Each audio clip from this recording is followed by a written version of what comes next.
You will hear a number of different recordings, and you will have to answer questions on what you hear.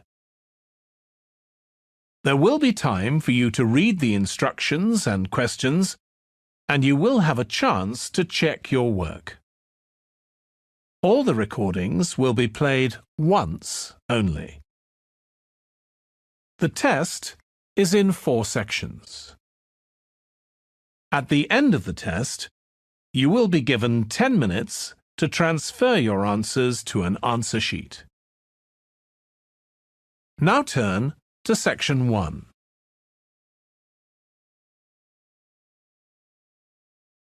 Section 1.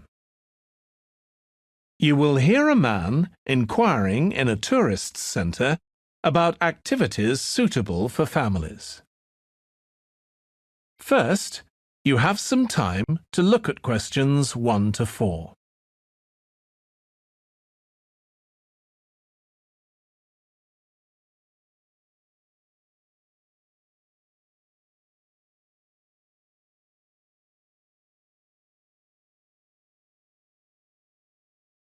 Now we shall begin. You should answer the questions as you listen because you will not hear the recording a second time. Listen carefully and answer questions 1 to 4. Hi, can I help you? I'd like to find out if you have any excursions suitable for families. Sure. How about taking your family for a cruise? We have a steamship that takes passengers out several times a day. It's over 100 years old. That sounds interesting. How long is the trip? About an hour and a half. And don't forget to take pictures of the mountains. They're all around you when you're on the boat and they look fantastic. Okay. And I assume there's a cafe or something on board? Sure. How old are your children? My daughter's 15 and my son's 7. Right. Well, there are various things you can do once you've crossed the lake to make a day of it. One thing that's very popular is a visit to the country farm. You're met off the boat by the farmer and he'll take you to the holding pens where the sheep are kept. Children love feeding them. My son would love that. He really likes animals. Well, there's also a 40-minute trek round the farm on a horse if he wants. Do you think he'd manage it? He hasn't done that before. Sure. It's suitable for complete beginners. Good. And again, visitors are welcome to explore the farm on their own, as long as they take care to close gates and so on. There are some very beautiful gardens along the side of the lake which also belong to the farm.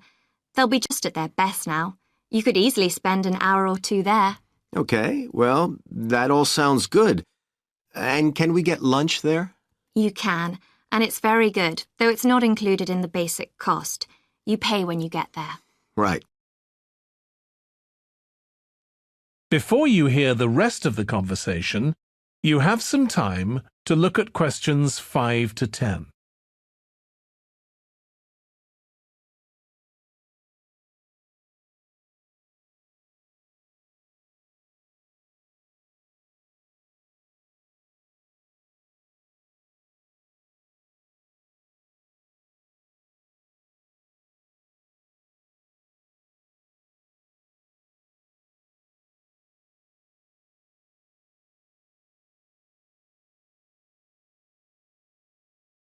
Now listen and answer questions 5 to 10. So, is there anything else to do over on that side of the lake? Well, what you can do is take a bike over on the ship and then go on a cycling trip. There's a trail there called the Back Road. You could easily spend 3 or 4 hours exploring it, and the scenery's wonderful. They'll give you a map when you get your ticket for the cruise. There's no extra charge. What's the trail like in terms of difficulty? Quite challenging in places. It wouldn't be suitable for your 7-year-old. It needs someone who's got a bit more experience. Well, my daughter loves cycling, and so do I, so maybe the 2 of us could go, and my wife and son could stay on the farm. That might work out quite well. But we don't have bikes here. Is there somewhere we could rent them? Yes, there's a place here in the city. It's called Ratcheson's. I'll just make a note of that. How do you spell it? Ratchesons.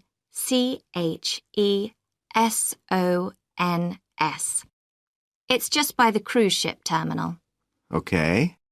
You'd also need to pick up a repair kit for the bike from there to take along with you, and you'd need to take along a snack and some water.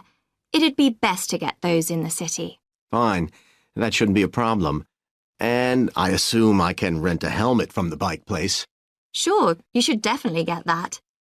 It's a great ride, but you want to be well prepared because it's very remote. You won't see any shops round there or anywhere to stay, so you need to get back in time for the last boat. Yeah. So what sort of prices are we looking at here? Let's see. That'd be 1 adult and 1 child for the cruise with farm tour. That's $117, and an adult and a child for the cruise only, so that's $214 altogether. Oh, wait a minute. How old did you say your daughter was? 15. Then I'm afraid it's $267 because she has to pay the adult fare, which is $75, instead of the child fare, which is $22. Sorry about that. That's okay. So how do we find out? That is the end of section 1. You now have half a minute to check your answers.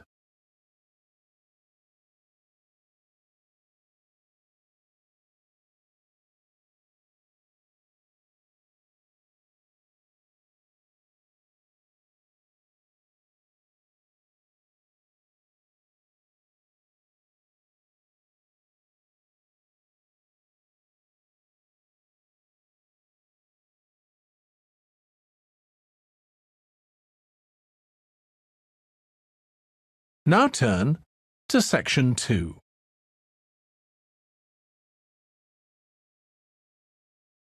Section 2.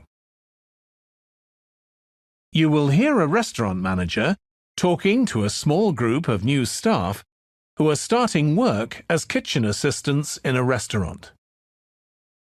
First, you have some time to look at questions 11 to 16.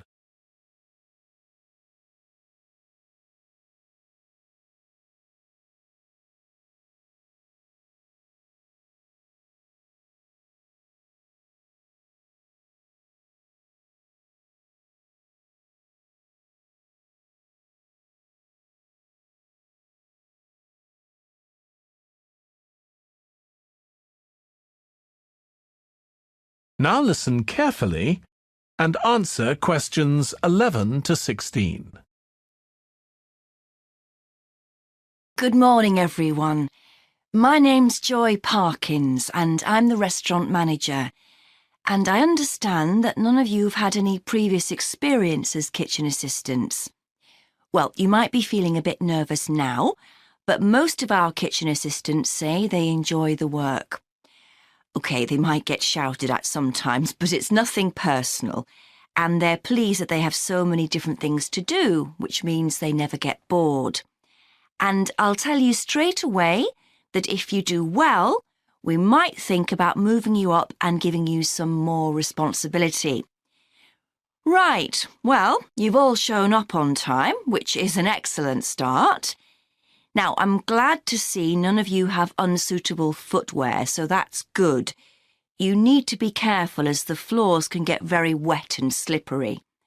Those of you with long hair have got it well out of the way, but some of you'll need to remove your rings and bracelets. Just put them somewhere safer today, and remember to leave them at home tomorrow, as they can be a safety hazard.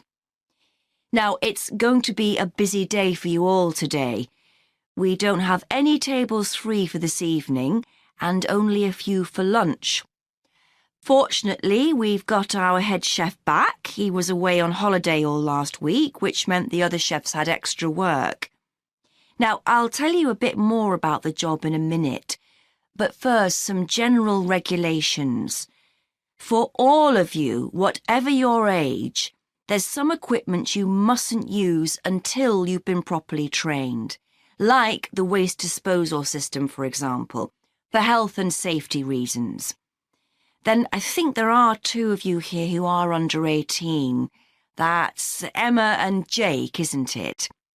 Right, so for you two, the meat slicer is out of bounds, and of course none of you are allowed to use the electric mixer until you've been shown how it works.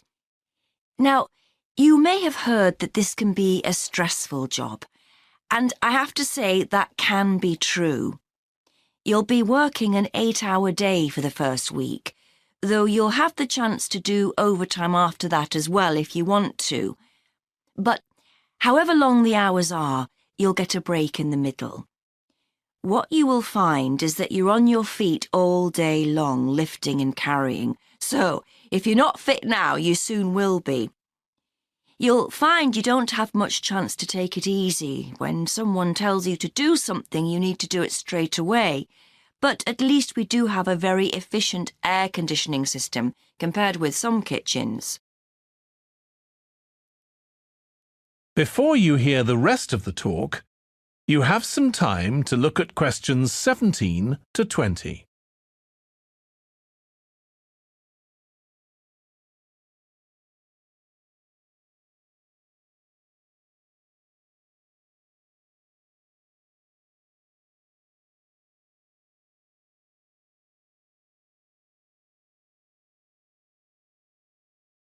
Now listen and answer questions 17 to 20.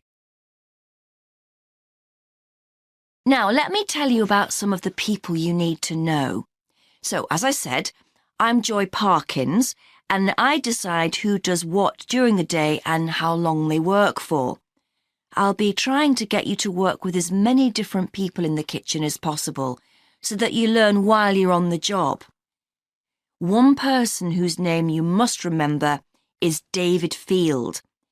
If you injure yourself at all, even if it's really minor, you must report to him, and he'll make sure the incident is recorded and you get the appropriate treatment. He's trained to give basic treatment to staff himself, or he'll send you off somewhere else if necessary. Then there's Dexter Wills. He's the person you need to see if you smash a plate or something like that. Don't just leave it and hope no one will notice. It's really important to get things noted and replaced, or there could be problems later. And finally, there's Mike Smith. He's the member of staff who takes care of all the stores of perishables. So, if you notice we're getting low in flour or sugar or something, make sure you let him know so he can put in an order. OK, now the next thing we need to cover. That is the end of section 2. You now have half a minute to check your answers.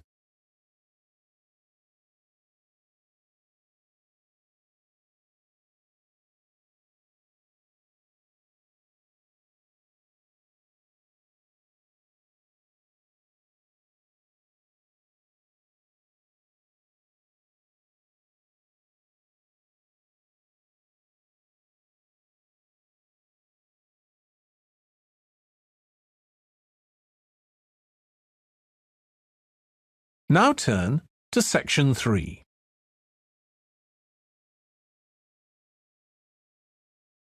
Section 3.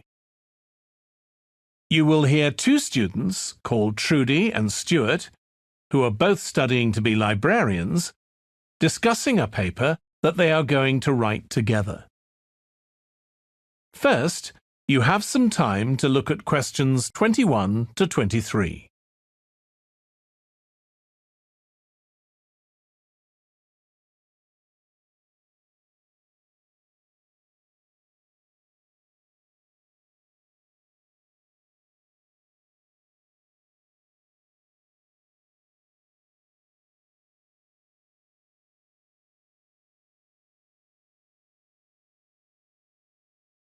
Now listen carefully and answer questions 21 to 23. OK, Stuart, we need to start planning our paper on public libraries. Have you thought of an angle yet? Well, there's so much we could look into. How libraries have changed over the centuries, for instance, or how different countries organise them. What do you think, Trudy? Maybe we should concentrate on this country and try and relate the changes in libraries to external developments, like the fact that far more people can read than a century ago, and that the local population may speak lots of different languages. We could include something about changes in the source of funding too. Yes, but remember we're only supposed to write a short paper, so it's probably best if we don't go into funding in any detail. Right. Well, shall we just brainstorm a few ideas to get started? OK. We obviously need to look at the impact of new technology, particularly the internet. Now that lots of books have been digitalised, people can access them from their own computers at home. And if everyone did that, libraries would be obsolete. Yes. But the digitalised books that are available online for free are mostly out of copyright, aren't they? And copyright in this country lasts for 70 years after the author dies. So you won't find the latest bestseller or up-to-date information. That's an important point. Anyway, I find it hard to concentrate when I'm reading a long text on a screen. I'd much rather read a physical book. And it takes longer to read on a screen. Oh, I prefer it. I suppose it's just a personal preference. I expect the libraries will go on evolving in the next few years. Some have already become centres where community activities take place, like local clubs meeting there. I think that'll become even more common. I'd like to think so. And that they'll still be serving their traditional function, but I'm not so sure. There are financial implications after all. What I'm afraid will happen is that books and magazines will all disappear and there'll just be rows and rows of computers. They won't look anything like the libraries we're used to. Well, we'll see. Before you hear the rest of the discussion, you have some time to look at questions 24 to 30.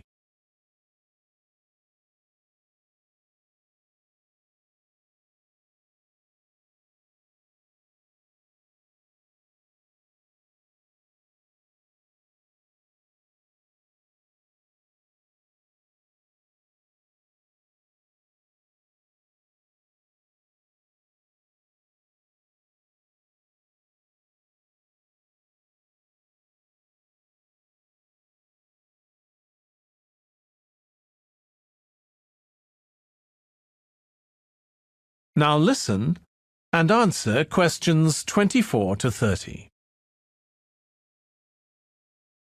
I've just had an idea. Why don't we make an in-depth study of our local public library as background to our paper?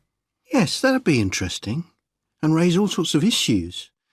Let's make a list of possible things we could ask about, then work out some sort of structure. For instance, we could interview some of the staff and find out whether the library has its own budget or if that's controlled by the local council. And what their policies are.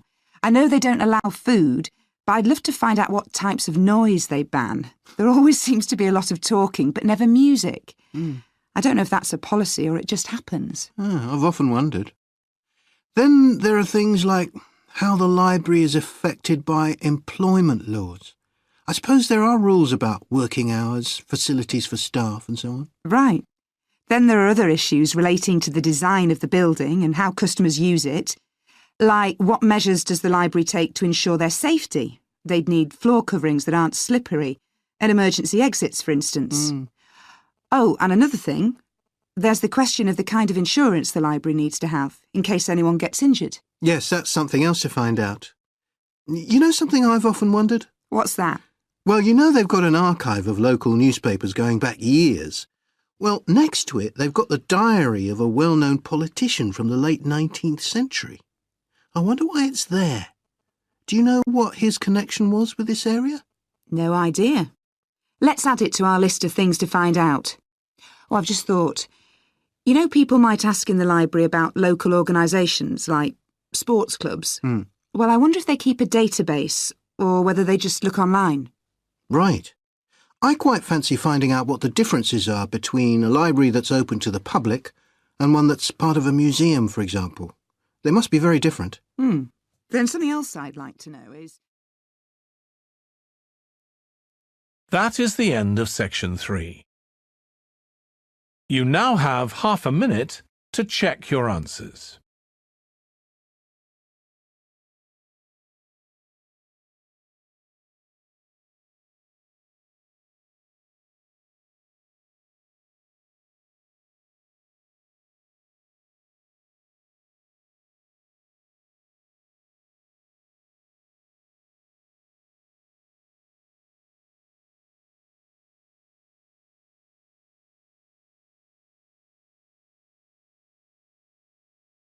Now turn to Section 4.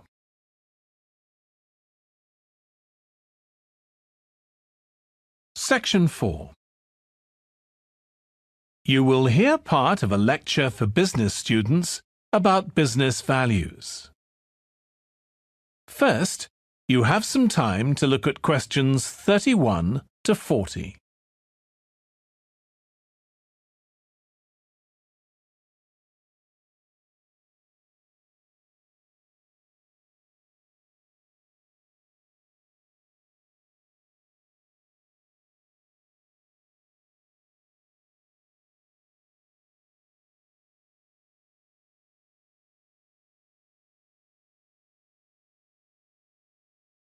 Now listen carefully and answer questions 31 to 40.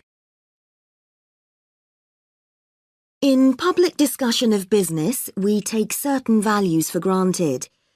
Today, I'm going to talk about 4 of them: collaboration, hard work, creativity, and excellence. Most people would say they're all good things. I'm going to suggest that's an oversimple view. The trouble with these values is that they're theoretical concepts, removed from the reality of day-to-day business. Pursue values by all means, but be prepared for what may happen as a result. They can actually cause damage, which is not at all the intention. Business leaders generally try to do the right thing, but all too often the right thing backfires if those leaders adopt values without understanding and managing the side effects that arise. The values can easily get in the way of what's actually intended. Okay, so the first value I'm going to discuss is collaboration.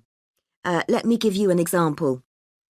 On a management training course I once attended, we were put into groups and had to construct a bridge across a stream, using building blocks that we were given.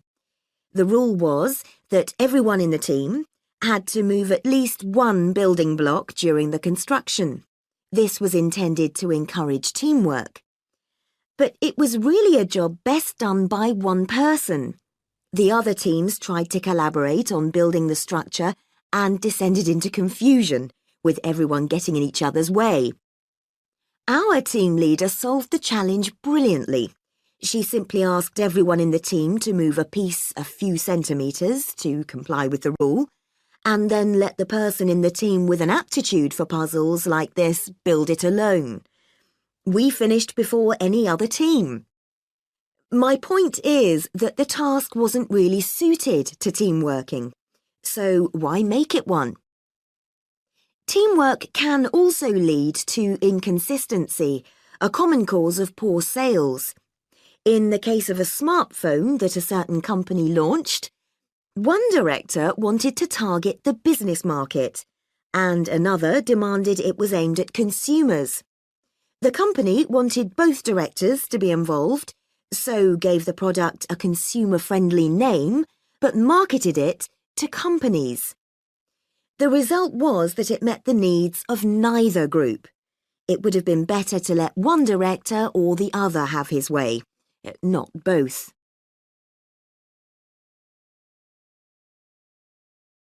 Now, industriousness, or hard work.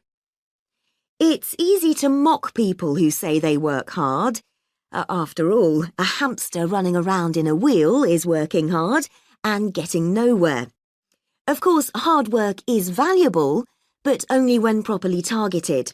Otherwise, it wastes the resources that companies value most, time and energy, and that's bad for the organisation. There's a management model that groups people according to 4 criteria: clever, hard-working, stupid, and lazy. Here, lazy means having a rational determination not to carry out unnecessary tasks. It doesn't mean trying to avoid work altogether. Most people display 2 of these characteristics, and the most valuable people are those who are both clever and lazy. They possess intellectual clarity and they don't rush into making decisions. They come up with solutions to save the time and energy spent by the stupid and hard-working group. Instead of throwing more man-hours at a problem, the clever and lazy group looks for a more effective solution. Next, we come to creativity. This often works well. Creating an attention-grabbing TV commercial, for example, might lead to increased sales. But it isn't always a good thing. Some advertising campaigns are remembered for their creativity without having any effect on sales. This happened a few years ago with the launch of a chocolate bar. Subsequent research showed that plenty of consumers remembered the adverts, but had no idea what was being advertised. The trouble is that the creator derives pleasure from coming up with the idea and wrongly assumes the audience for the campaign will share that feeling. A company that brings out thousands of new products may seem more creative than a company that only has a few, but it may be too creative and make smaller profits. Creativity needs to be targeted to solve a problem that the company has identified. Just coming up with more and more novel products isn't necessarily a good thing. And finally, excellence. We all know companies that claim they strive for excellence, but it takes a long time to achieve excellence. In business, being first with a product is more profitable than having the best product. A major study of company performance compared pioneers, that is, companies bringing out the first version of a particular product, with followers, the companies that copied and improved on that product. The study found that the pioneers commanded an average market share of 29%, while the followers achieved less than half that, only 13%, even though their product might have been better. Insisting on excellence in everything we do is time-consuming, wastes energy, and leads to losing out on opportunities. Sometimes second-rate work is more worthwhile than excellence. Make sure it's excellent sounds like a good approach to business, but the just get started approach is likely to be more successful. That is the end of section 4. You now have half a minute to check your answers.